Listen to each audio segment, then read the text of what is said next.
This is You're Doing It Wrong, Game Developers versus Game Reviewers. And we have, the organization of this is going to be very interesting. We have a lot of very talented people with a lot of different perspectives here on the panel.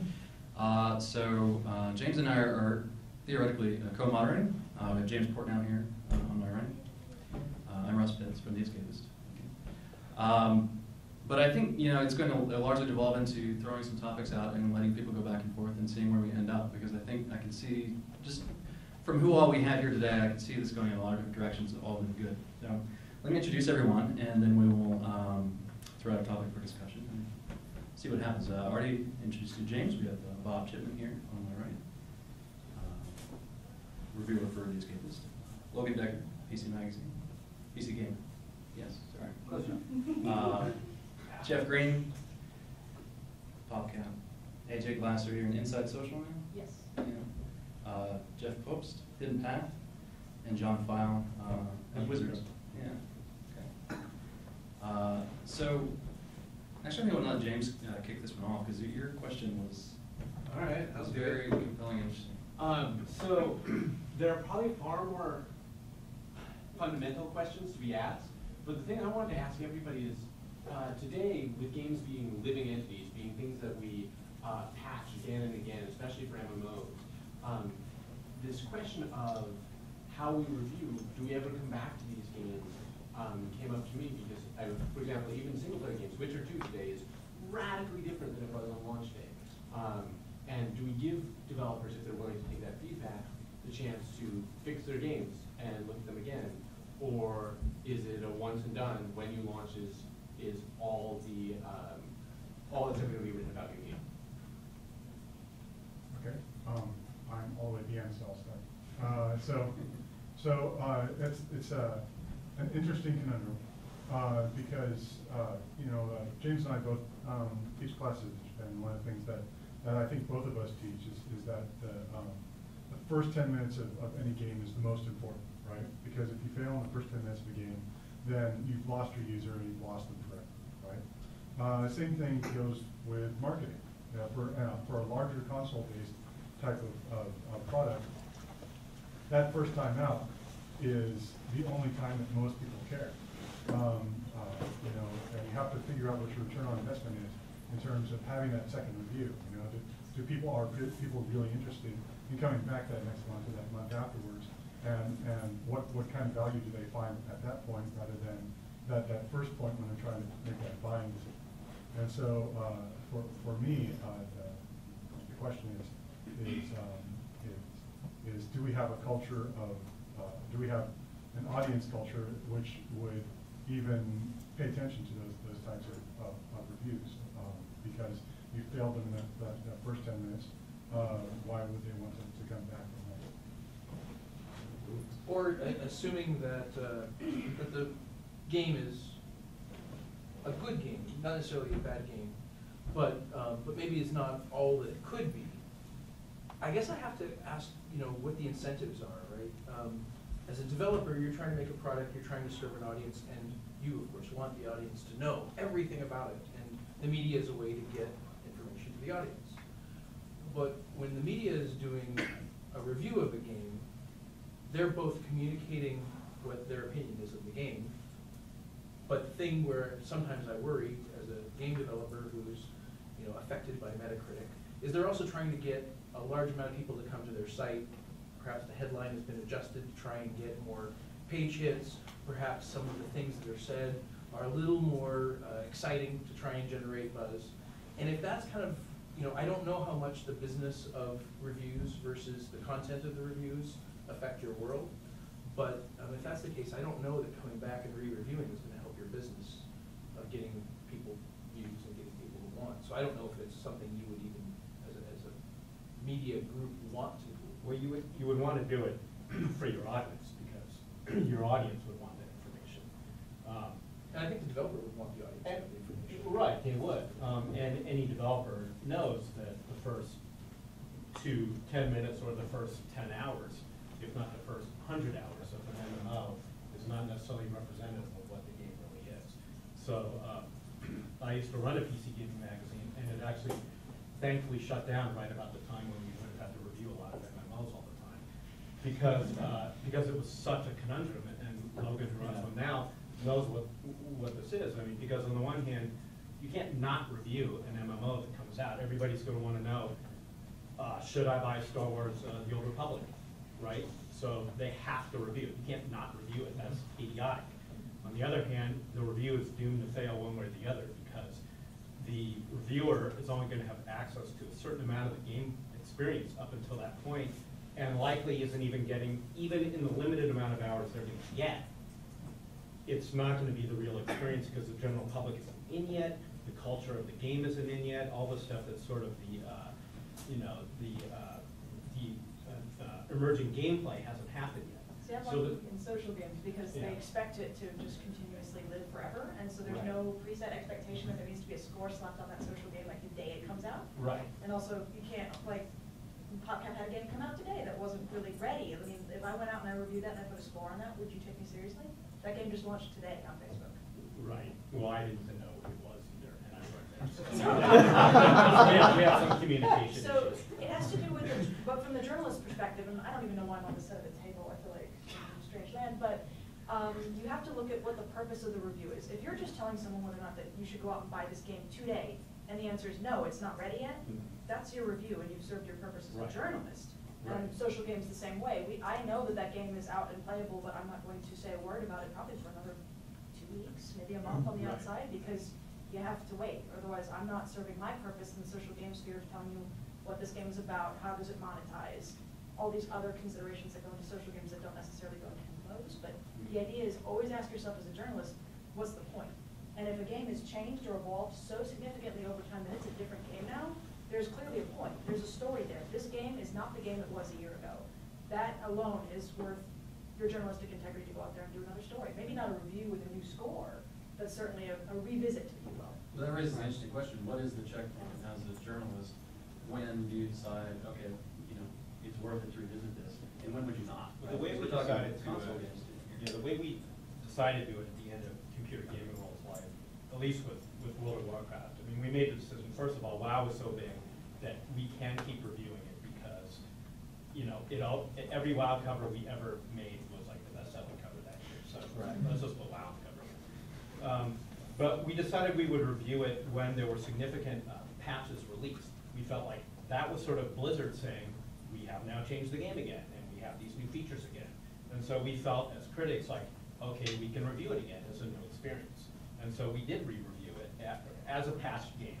We acknowledged what we had said before, but we would give it a new score. We would say, as of 2008, WoW is now, whatever, you know, 4.5.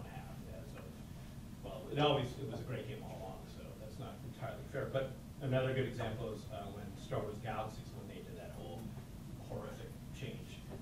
We reviewed that. We felt like, you know, this is fair game. I think you're looking at impact, definitely in social games, and certainly with Galaxies, and you can just see that happen. If something happens to a game and the response, the relevance of that game goes up or down, that's, as a journalist, when you have to get involved. Maybe the game has gone down, maybe it's tanked, or maybe it's like completely a different game now, and everybody's talking about it all of a sudden. So, I mean, how many people went back and looked at Dota after that got serious? So, you know, you have to look, you have to be watching, and that's very difficult for journalists to always remain vigilant, but I think AJ makes a great point that you have to think, what is the purpose of this review? And for us, we serve the reader. Is this game worth your time and your money? That's the most fundamental thing we do. The reason we give game scores, you know, scores are imperfect, everybody knows it. There's no real science to it, but we deliver them because it's what our readers want. It's what they pay us to do. So we do give, when a game is released, we give it a score and a verdict and all that. But we are all about now post-launch coverage. We will continue to cover your game for as long as you continue to support it. Not just the game, but the entire culture around it. You know, when EVE Online came out, we gave it 50-something percent, 55%. Devastating, you know, it's not a great score for PC Gamer. But I don't think that in the past 2 years, a single issue has left our office without an EVE Online story. We are inside there reporting on all the amazing things that are happening every single month. It's dazzling. You know, there is so much news. It's in the same way the New York Times would send a correspondent out to Libya and say, look, this is what's going on the ground right now. We have those people in EVE Online. We have them in World of Warcraft. We have them in all the MOBA games. You know, we are out there reporting on what's happening in these worlds. And like Jeff said, we do revisit them occasionally when major cataclysmic changes take place, you know? And then we will give them another score. But in general, we don't re-review. We prefer instead to get inside the culture and just keep reporting from there. And we will always do that because games have evolved. They're no longer just released and maybe you get a patch once or twice in its lifetime. They're constantly being revisited, and we have to acknowledge that and serve our readers by reporting on it. Is there a danger, though, that can lead to, and you know, this is going to sound way more confrontational than I wanted it to, No, absolutely. but is there a danger that this could lead to, for lack of a better word, laziness on the development side? And what I mean is, you put out your game, and you know, here it is. I mean, now just to clarify here, that I'm not a game critic. I'm a film critic who works for a game magazine, and it seems to me. Well, I do. It's not the variable that laziness would happen. It's so hard to get a game made, to get it financed, to get it done. You get to do so few, you get to make so few that whether or not the reviewers are going to be easier on you is just not in the equation. I've never worked on a game where every single feature I want to get in has ever gotten in, and like having that post-launch time, I mean, it's an economics issue, right? I think that A, there are plenty of lazy games already. I don't know very much to add to that, but B, I don't think that. I mean, launch day sales are still important. I don't think that anybody's going to slack on that bar, but everyone I've ever met felt like they shipped an incomplete game. Right. But is there some danger of getting, just in general, of the attitude of, you know, of like, again, having worked on, you know, film sets and whatnot, not an exact comparison, but, you know, you can tell you're working for a bad producer when they use the words, "we'll fix it in post." When they're going through, it's like, but that shot clearly didn't work. The guy totally tried. It's like, no, it's okay. If you've seen the making of the Star Wars prequels, you can see them going wrong in the making of the first Phantom Menace when they see people flubbing their lines and George Lucas is looking at the monitor going, no, it's okay, I can edit around that. And you can tell it's not going to work. And I'm wondering if we're going to have a situation of, no, we'll patch it later, it's okay, just ship. And the question becomes to me, do we miss more diamonds in the rough that later become true diamonds by not going back, or do we encourage more laziness by going back, right? And so to me, it's a question like Blade Runner. If nobody had ever looked at the director's cut or publicized anything about the director's cut, would that be worse than people being willing to go back and do that for the laziness that it might encourage? This is true. Obviously, I'm not a developer, but I would say that there's a huge incentive, obviously, to get that score. Just like, you know, we just heard over the weekend, Harry Potter made blah, blah, blah, blah, blah, this amount of money. I mean, that matters. It gets your reach way out there. But on the other hand, I mean, gamers have a bulwark. They have an easy way around that whole problem that's bulletproof, absolutely 100% bulletproof. Don't buy them at launch. Wait 3 months. I mean, I know we'll be shot in the back for saying it, but that became common practice with the industry was sustainable, right? I think there would be. I don't think there'd be a problem. Metacritic affects us so much. It Does it affects our really? ability to make the next game. Right. It affects the royalties we get from publishers. It affects our lives. It affects the salaries of people buying studio. Right. Do your reviews take that into account when you're giving me a score? I would be doing my job. No. My point is, are you taking the Metacritic value seriously enough that maybe 2 people look at it, so that it's not a single bad day or something like that? Because it's really interesting. We released a game a year and a half, 2 years ago, called Defense Grid. It's a downloadable tower defense game. And it did really well with scores at 85 Metacritic or something like that, with a tremendous amount of 90s and about 2 70s. And on the 2 70s, we kind of went back to them and just said, hey, are you sure?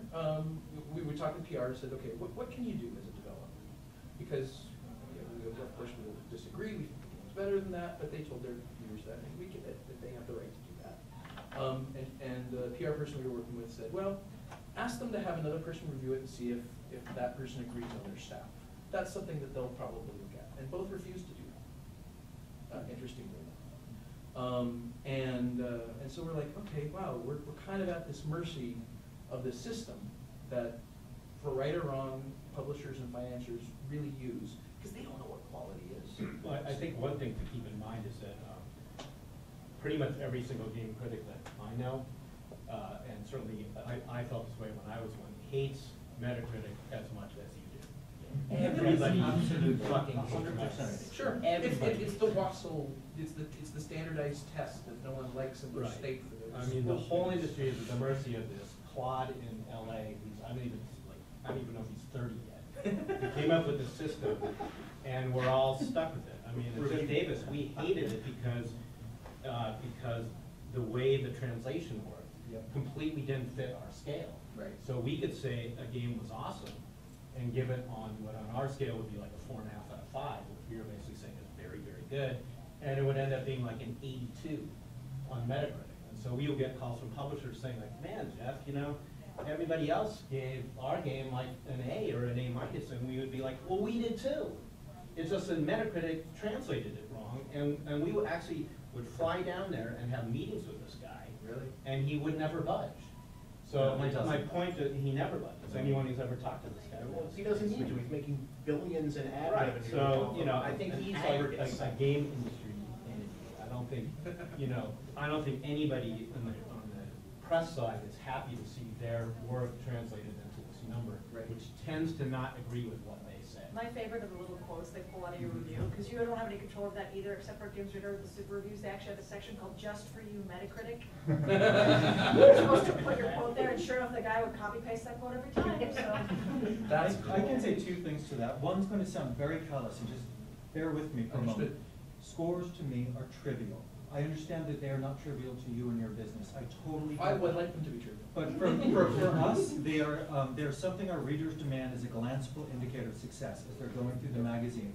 The meat is in the review. I want the review to be talked about. I understand that that's not always what happens, especially at launch. And that's unfortunate. However, I can tell you, not one score leaves our office without 3 people reviewing it. Cool. And every single line in that review has to be tenable. There has to be concrete, I didn't like this, not good enough. I didn't like X, I didn't like Y. This happened instead of this. I believe that should have happened. Every line has to be tenable, 3 people minimum. And actually, it's 4 people if we repurpose UK content, which we often do share content now. I don't know if everybody's aware of that. PC Gamer and PC Gamer UK work quite closely together now. Sometimes we duplicate content because we do have different, different perspectives. But most of the time, we're pretty well aligned. Resources are a challenge for smaller sites. Future's a pretty Oh, big. very yeah, much, I worked at absolutely. Future and IDG are both pretty big properties. I worked at in the capacity of GamePro and at Games Radar. And so, 2 or 3 people could check my work. Right. They could raise red flags if they disagree with my score. And it was basically going through like a dissertation where you have to sit there and back up your review to your editors or get it spiked. I also worked at Kotaku, which was a much smaller outfit. That is not possible to have my review double-checked at Kotaku. It was not going to happen. So Brian Crescente's decision was, well, we're just not going to have scores because we can't do that.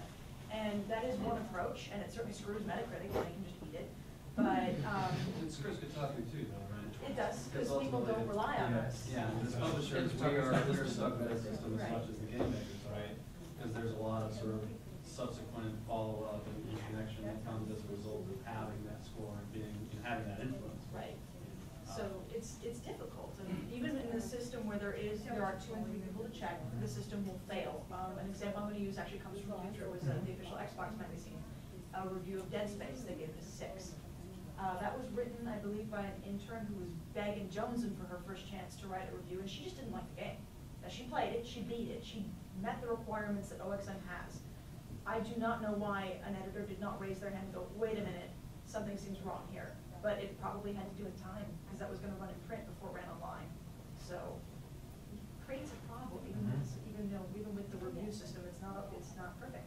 I actually think that, that 6, I don't know the review you're talking about, but that score is not a problem if she backs it up. I actually find reviews like incredibly interesting if someone just flat out hates a game that everybody likes, or conversely really likes a game that everybody hates. Michael Sal is a film critic for the San Francisco Chronicle, and I love him because he often he's not being deliberately contrary just to be contrary, because that would also suck. But he's just really approaching it, and I don't care what the perceived general consensus of what this movie's supposed to be like. I'm just gonna tell you how I feel.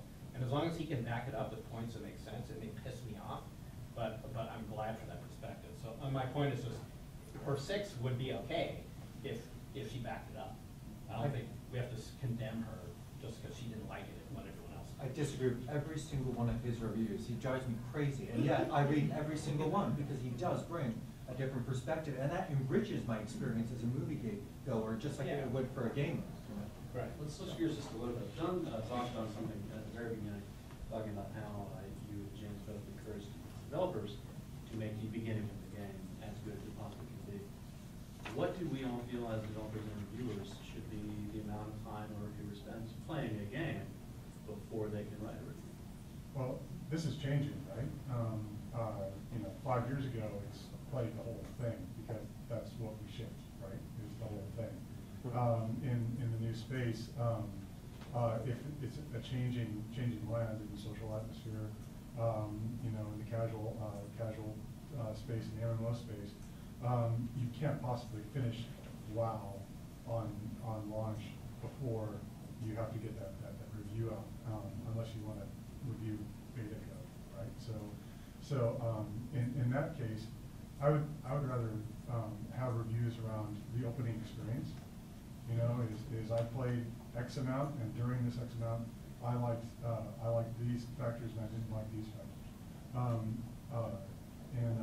In cases of games where there's lots of different variable places to go, like Mass Effect or Dragon Age, where there's 3-4 different endings. I don't know how many endings the new Deus Ex is going to have, but at least finishing out one of those endings probably be sufficient. So if I can ask, just as a general thing, this might be a dumb question, but that I know, why not send game if you want game critics to be playing, as much of the game as they can to get into them, why not give them a reviewable copy of the game or something that says, here's all of this content, and you can just go, so that this way you don't have to go through the 40, 50 hours worth. That would be extremely ideal if we weren't trying to finish the game up to the last second, right? Yeah, film, it often sits on the shelf for 6 months or Exactly. something. The games usually, if it's console, they want to serve the last possible moment. If it's PC, we have a project we're doing with Valve, and I know that the day of Portal 2 launch, they were still fixing a bug over at Valve, because we couldn't talk to them about our project. So that's hard, and sometimes some companies, not anything I've actually worked with, will send vertical slices along. They'll send alpha or beta versions along for preview regions, and those I think tend to be bad on the marketing side because it alters expectations of the audience that's trying to buy it. Because oftentimes a reviewer will go, well, this is alpha code, I'm going to go these bugs, I'm not going to look at this bad thing. And then they see the probability space of where that game might go, and then they start invading that probability space, right? They go, oh wow, this could be really cool if they shut this up. If they fix that crash. And if they do this right. And so, and suddenly they're reviewing a game that's not going to be the game that launches, right? It's this game that they've made up in their mind because they're filling all these holes in where the game obviously lacks. And in doing that, back in the golden age of MMOs, right? You'd see previews of stuff, and people would be lauding this amazing functionality, right? And all these great things. This MMO is going to come out, the MMO launches, and it's laggy and it's crappy, and it doesn't have those features, and never has those features, and you lose 25-30% of your audience on the first week going, oh, I read this review like 6 months ago, and it said that I'd be able to toss lightning bolts at second level, and now I can't. What's going on here? So that's always dangerous to review preliminary code. So not even something like the Alone in the Dark that launched with, even for consumers, with everything already opened up, and you can just jump through all the little missions and whatnot. That would be fine. Yeah. I can tell you that we, Not that game, in theory. we have I go over sort of a developer's bill of rights with all our reviewers when we bring on new ones. I cannot believe this. Sorry. Unbelievable. That's a party foul. Hey, 1 point. I know. I go over developers' Bill of Rights. Number one is that we play every game to completion. Now, that's lost some of its meaning now with MMOs and casual games. So our policy now is we tell the developer, this is what we consider completion for this game. This is what we consider adequate for this game, yes or no. Now, there's this very small negotiation window. We either walk away or we go for it. If we walk away, then we wait some time. We've done it before. That's our imperfect solution right now. Games continue to evolve. They continue to be open-ended. How do you review a MOBA game necessarily? That's continually evolving as well. But as I said, the post-launch coverage we're always emphasizing. But as it is now, the number one on our Bill of Rights is that we will finish your game to both our satisfaction. If we can't satisfy both, if we can't define that together, then we'll walk away until such time as we can. I should probably start doing that, but it's a moving target in social games especially. Really hard. It's brutal. Before I came to Inside Social Games, there was a reviewer who would just come down on, he would find games and just come down on them. He wouldn't even contact the developers. We got a lot of angry emails about like, my game wasn't ready yet. It didn't have any monetization in it. How could you assume that my game was ready? And they would just flip out. And I got, like, that was my first on the job, was 50 angry emails about all these reviews that I didn't write. So I had to go through all those, and I basically came up with the idea that every single game I see, I have to assume this is my first and last point of contact with this social game ever. It could be gone tomorrow. It could live for the rest of its life. It could be another Farmville. I don't know. I must contact the developer and ask what their plans are for the future of this game. They have a chance to tell me. They have the right of reply. They now have my email address so that when I run my review and they're unhappy, they know how to get in touch with me. And if there's a factual inaccuracy, or they took a feature out and they think that's really going to change their game, they can plead their case. But I cannot sit here and wait forever for them to take beta off Frontierville. Jesus, how long has beta been on Frontierville? So, you know, at some point you have to pull the trigger or you're not doing your job. They're waiting for 100 million people. With respect to the development side of it, you know, with all due respect to the development side of it, if you don't want it looked at and reviewed or criticized at all, what's it doing out there in the wind in the first place? I mean, I understand this is like, you know, the digital realm and it's going to get out there anyway, but, you know, unless we're talking pirated copies of stuff or whatnot, you know, it's a whole different, if you don't want to see. it's a whole different model for how games are getting made. People are only giving developers a very small amount of money, which is enough to get started, seeing how many eyeballs they get, seeing how many people are interested. From there, that'll give you more money, so then you can actually turn it into something that monetizes. So it's the money people that are creating this new situation, and the world of social Frank games. has a point. I can answer that question, actually. So if you're doing a game on Facebook, say, you want to test it. Now, smart developers will password protect, you know, the Swift so that people don't see it before they're ready. But even then, you will want to do kind of a limited beta of a few thousand people. And you can do enough ads to get those people in and turn the ads off. And you're not ready to launch it. You're not ready to like open the floodgates and try to go for the billion plus amount that you want.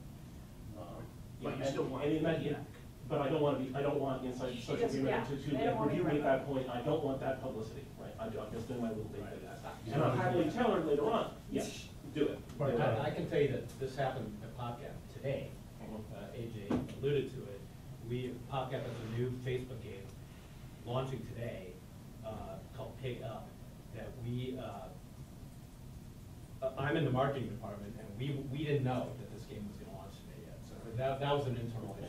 But what happened, that was our own problem. But what happened that was a bigger problem was that somebody, we had this closed beta going where people were invited in to play the game, and there were some press people in. And somebody at PopCap made the mistake of telling somebody who worked for the press, like, we're about to launch this thing, and it seems like you could probably write about it. And so not only did this website write about the game, which was essentially a review, but they also linked to where they could actually play the game now, because we had not closed the security so that people couldn't play it.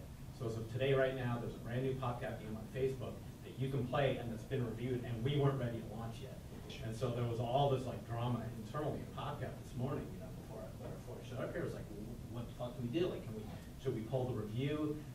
I got in trouble for tweeting the fact that the review was out there, but my argument was, it's out there. Like, people are playing the game. Unless you're going to turn the game off, you can't. Right, and we can't turn the game off because actually we like the game and we think it's good. But if we turn it off, it sends like this message like, oh God, So basically, like the lesson to PopCap was like once it was out there and once it had been review was out there, there was sort of no turning back. It's like now we just have to live with that. Right. The game is live. And Embrace it. to look at the other side of the spectrum, indie developers, smaller, very small bootstrapping developers, do something like rapid live prototyping, right? So they want to get something out as quick as possible, A/B test it to see which monetization trends work, and then build from there. And they're testing the waters in a live environment. And in that kind of case, you're going to start out with a crappy game, right? And you just try and find out which parts are not crappy, cut off the parts that aren't, and then grow in that direction. And so there's a lot of smaller studios that do that. PopCap can't afford to put out a crappy game. Right, I mean, we're doing all the A/B testing, Right. totally, because we know that the spotlight is going to be on us as soon as. At what point did you guys review Minecraft? Oh, we haven't reviewed Minecraft yet because it hasn't been formally released. We cover it all the time. We cover the news. We cover the exciting parts. We put it on our website. Oh, look at this, these beautiful objects and look what's going on inside here. But until it's ready for formal release, until we and the developer agree, now it's time, it's not going to happen. So it's still in beta? Yeah. It's still in beta, that's correct. That's what it Actually, it's not alpha, it's like, geez, There needs to be a version of beta with quotes like literally built on it. Like Minecraft is in beta. Yeah. It already works. Everyone on Earth is already playing it, but it's in beta. Now, is that fair though, right? Because, I'm playing Minecraft, and a lot of people play Minecraft, and they're accepting money for it. Right. He made a different Yeah. promise to you, right? He made a promise that, look, I've got this game, it's not done, but if you pay me money now, I believe I will give you more value later. And you got to choose with your money whether or not you wanted to go in for that promise. So I thought he was rather upfront about it, which is different than, say, a game that says, here's my game, it's great, buy it, and oh yeah, it'll get better later. I think that different promise subverted our review cycle, right? Right. He's able to do that. That's fantastic. Well, it's a great value for the consumer, obviously. because Absolutely. ultimately, I end up with a game that's gonna be cheaper than, it will be later on, right? Right. A different experience and all that for that. But what's the impact of that on the industry, right? Because he's essentially deferring reviews. Right. I guess from the point of view of having a marketable product, it's not mattering too much to his business model. And will it affect your reviews if there's already 3 million people playing or whatever? How could it not? So, Yeah. I think we should all adapt this strategy. Yes. We're not ready yet, but go ahead and pay us. Is anyone going to open a Minecraft review with anything other than some version of, you're already playing this, but here's a review of Minecraft? Then we become PC Beta Magazine. And I'm gonna suggest it for Plants vs. Zombies. and not that it's exactly Give us your $20 and we'll let you know when we're ready for the review. Maybe a couple of years. It's not that it's exactly equivalent, but developers aren't the only ones with jobs on the line in this game. If, reviewers and critics, especially in an industry that's so fast-paced, like once it's come out, you either buy it or it doesn't exist, we, speaking as someone who's, not a game critic, but in that area, they're under pressure to get these reviews out soon. And I'll tell you, if I'm a game critic, if Russ has me reviewing a game tomorrow, and a copy of a game that's not supposed to be out yet, unless it's been stolen or embargoed or something, if I wind up in the beta and there's no thing that says you can't talk about any of this, and I don't like it, yeah, I'm gonna rush to my keyboard and I'm gonna get a review ready for them because that's my money. And if I don't stay on top of this, I have to be in my job. And if we get into a position where we're where the journalists and the developers are, literally in bed together, and, one is only promoting one or the other, you're going to have crappy games journalism, and you're not gonna get better games out of it. I'm a top, just so you know. Good night, everybody. Do we have a hashtag now? Same one. SMT. So let's, everyone's been agreeing a lot. Let's open it up to, we have about 10 minutes left. We're in a little bit late, so we're a little bit late. Let's open it to some potential ranting here. Worst experience writing a review or being reviewed. Anyone can start. I'm gonna start this up. okay, all right, so my worst, all right, so I don't really have a lot to rant about in that space. All I can do is talk about my own mistakes. So as a newbie developer, my first title was I worked for LucasArts during episode 1 times, and I was Jar Jar wasn't my name. We pushed out a game we got like very, one review came out that was glaringly obvious that they hadn't played like 5 minutes of it, and decided that their experience of the movie was really reflective on the game, and so you get that a lot, right? And especially with the wide open internet of reviews and Metacritic popping up, in sites that have been thus far invisible. But oh wow, they do reviews. Oh wow, they gave me a 38. It's kind of crappy. But in any case, my big mistake was going on their forums, supposedly anonymously, and going, "Did you really play this entire game?" And they tracked my IP address back to Lucas. So I was, oh look, a Lucas guy. Completely invalidating your point. Yeah, I was just. Yeah. But yeah, that's my worst Metacritic point. My rant isn't really at journalism side of things. It'd be mostly around publishers. And publishers, I worked once for a publisher. They wouldn't let you do original IP unless you get an 85 or better Metacritic. So anybody knows how hard it is to get an average score of 85 on Metacritic. It is nearly impossible, and you have to be in like top tier to be able to. One developer or one major review can bring that. Right. Yeah, just one, and so you just can't get original IP, your own ideas out there, which everybody during this conference has been talking about. Oh man, we don't see enough creativity in games anymore. Nobody does anything new. Where's all the originality in games? And it's publishers are all redwater, right? They're all sharks and feeding off the same business, and they don't want to take risk. And the only time they want to take risk is when it's not a risk, right? And when it's not a risk is when they can assure that there's an 85 Metacritic. Even though sales and that score don't trend completely together, they're sometimes they do. It's more like a ceiling than an actual trend. But yeah, it's pretty crap. And just to keep ranting, I would like to rant against the U.S. grading system, where a passing grade ends at 70%, and thus everybody assumes that a 70% score is going into the failing zone. So you can only have a good game in the top 30 points, and then everything under the 60 points underneath is all fail, right? So really, you're only working with that top half of the score instead of the whole thing. It's all because of the grading system. I think we should change it. That was supposed to be, yeah. I like the Marshall comment. You're obviously a parent. But I think for us, the only things that was really surprising and difficult for us was to see the same game change its review over time as the game became more popular. The reviews went up. We saw that tie, and we didn't expect that tie. We saw that the dollar amount for it was a downloadable title. We did a couple download titles. The dollar amount that it was sold at was very significantly reviewed, where it's a much cheaper game than a $50 or $60 game where it's almost never mentioned. So that was kind of interesting. I don't know that it's wrong, but it struck me like, wait a minute, really? I mean, is there value here or not? And often what happened also, which was surprising to us, was that we were critiqued on what wasn't there. And if the competitors had that would have been fine, but they didn't either. And where we saw that coming, we were trying to figure out where the source was comments of what fans who bought it wanted more of. And then that kind of worked its way into the reviews. And it was like, really, you're reviewing what's not there? I mean, again, if it was expected in every game in that genre had it, then I understand you kind of got to do that. But those were trends we saw, not for any particular writer, but those were things that were kind of surprising to us.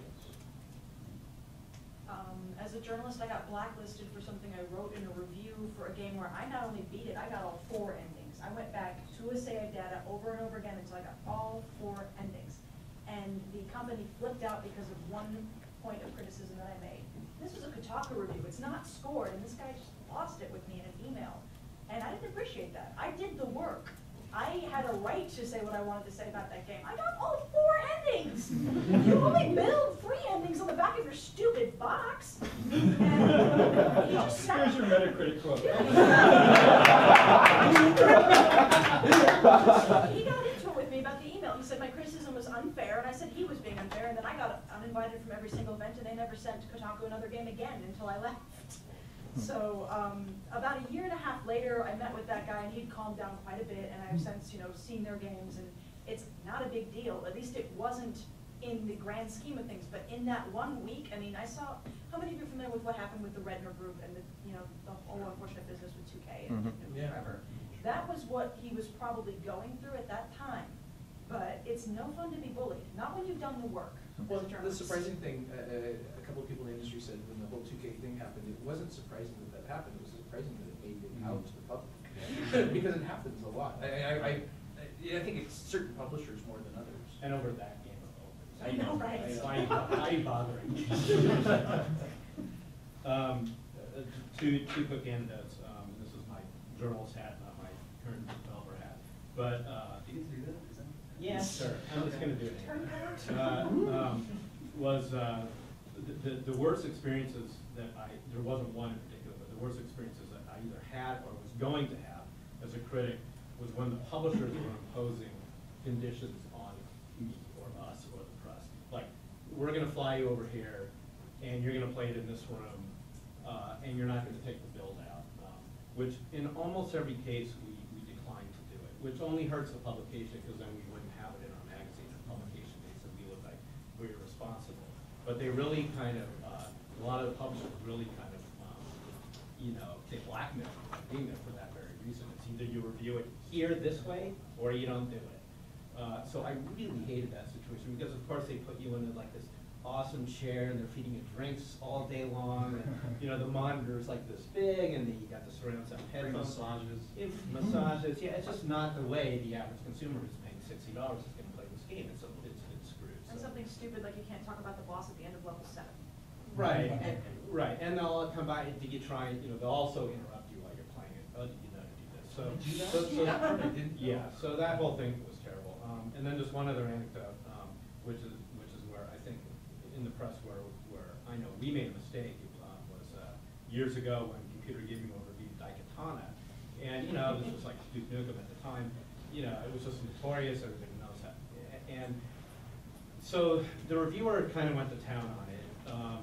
It was like everybody kind of wanted to line up and write that review, and shooting fish in the barrel thing. The headline was, "Yep, it stinks," which I thought was great because what else do you say? But the problem in the review was there was one line in there that the publisher and developers took as a tester, which was he said something like, "This game is so bad that I'd like to go to their office and shoot everyone who worked on the game in the head," which, in the context of the paragraph and as the rant was building up, was kind of funny. Out of context, it sounds horrifying now, but it was sort of funny at the time if you read it. And I edited that story, and I thought it was funny too, so I let it go. But then we got a letter from the developers saying, like, these are people with families and jobs, and they've been working on this game for years, and they're bringing it home and showing their family. And then once I switched sides and did work on The Sims and saw what it was like to be a developer every single day, that came back to haunt me. I was like, wow, yeah, that was really a shitty thing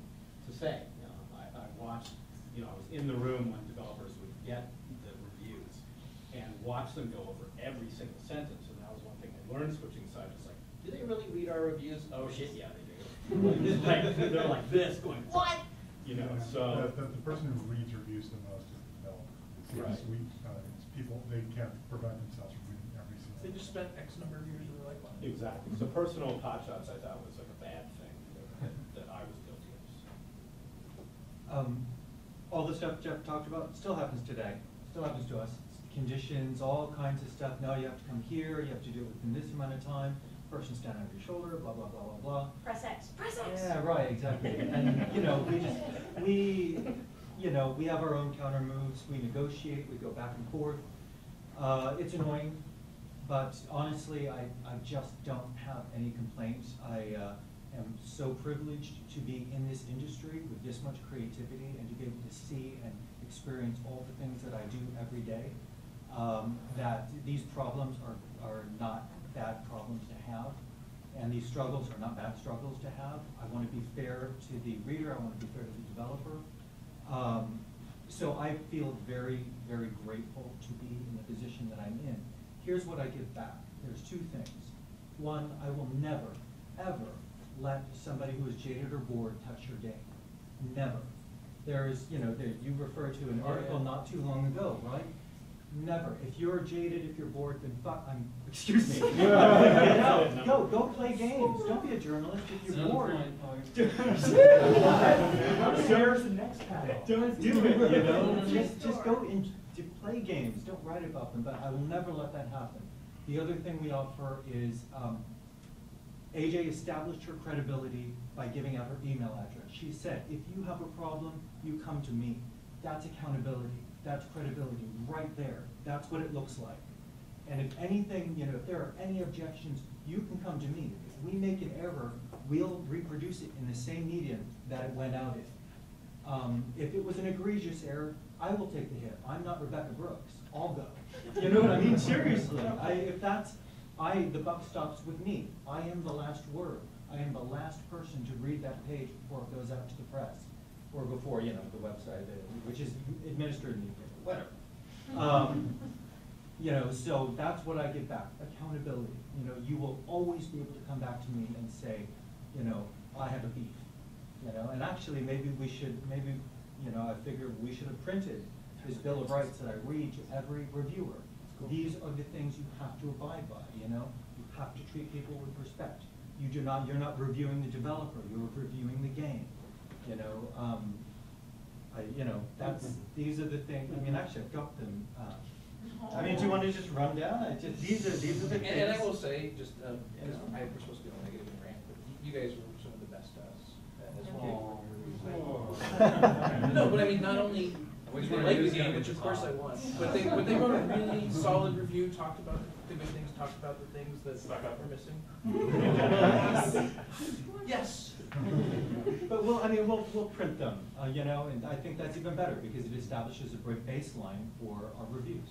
So, I have been publicly cussed out, publicly electronically, as personally as it can be electronically, by the producer of a major trilogy of movies.